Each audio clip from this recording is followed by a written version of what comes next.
அந்த நாட்களில் வந்து அந்த பாட்டில் ரெக்கார்ட் பண்ணோம். நாங்கள் ட்ராவல் பண்ணோம், 7 hours ட்ராவல் பண்ணோம். அப்பொழுது என் மனைவி வந்து அப்போ தான் ப்ரெக்னென்ட் ஆகிருக்கான்ற நியூஸ் வந்துச்சு. அந்த நேரத்தில் ட்ராவல் பண்ண முடியாத சூழ்நிலை. ஆனாலும் சரி ஓகே, இது ஒரு மினிஸ்ட்ரி, நம்ம போய் பண்ணிடலாம் அப்படின்னு ட்ராவல் பண்ணி போய் பண்ணிட்டுலாம் வந்துட்டோம்.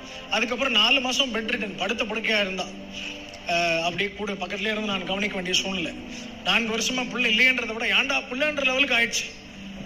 ஆனால் வரப்போகிறது வாக்குத்தத்தின் பிள்ளைன்றதுனால ஆண்டவர் சொன்னபடி மகா பெரிய சுகத்தை கொடுத்தார். அப்புறம் 5வது மாசத்திலிருந்து 8வது மாசம் வரைக்கும் கிட்டத்தட்ட நாங்க 2 பேரும் சேர்ந்து ஒரு 22,000 கிலோமீட்டர் டிராவல் பண்ணிட்டோம். ஹல்லேலூயா. இதெல்லாம் நான் எதுக்காக உங்களுக்கு சொல்றேன் அப்படின்னா, நான் வந்து பெரிய அப்பட்டக்கர்னு சொல்லல. நான் ஒரு சண்டே சர்வீஸ் கூட மிஸ் பண்ணலன்னா நீங்க இன்னைக்கு இருந்து ஒரு முடிவு எடுக்கணும். சரியா?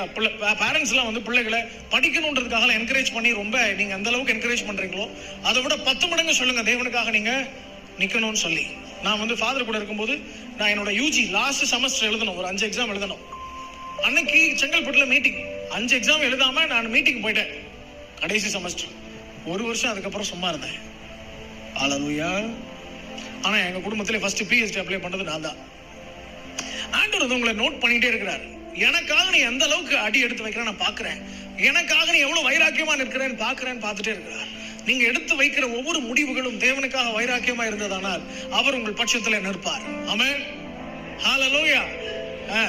ஒரு 2010 நான் ஊழியமே செய்ய முடியாத அளவுக்கு பயங்கரமான தடைகள் எல்லாம் பெரிய பெரிய ஆட்கள் எழுப்பினார்கள். பயங்கரமான தடை, ஒண்ணுமே செய்ய முடியல என்னால. அப்போ நான் போய் முட்டி போட்டு ஆண்டவர்கிட்ட சொன்னேன், ஆண்டவரே மணல்ல தான் எனக்கு ஏதாவது பிரச்சனைனா உடனே மண்ணில் போய் முட்டி போட்டு அவர்கிட்ட மட்டும் சொல்லுவேன். என் பிரச்சனை இது வரைக்கும் எந்த மனுஷன்ட்டையும் நான் ஷேர் பண்ணதே இல்லை. எப்போ நான் மனுஷன்ட்ட சொல்லுவேன் அப்படின்னா சாட்சியா சொல்லுவேன். தேவன் செஞ்சு முடிச்சதுக்கு அப்புறம் கர்த்தர் எனக்கு இதை செய்தாருன்னு சொல்லுவேன். நீங்களும் அந்த பிராக்டிஸ் பண்ணுங்க. You have to share. First of all யார்கிட்ட தான் நீங்க சொல்லணும்? 1000 ரூபாய் உங்களுக்கு தேவைனாலும் யார்கிட்ட தான் சொல்லணும்? சொல்லுங்க. பலன் உள்ளவனுக்கு ஆகிலும் பலன் அற்றவனுக்கு ஆகிலும் உதவி செய்கிறது உமக்கு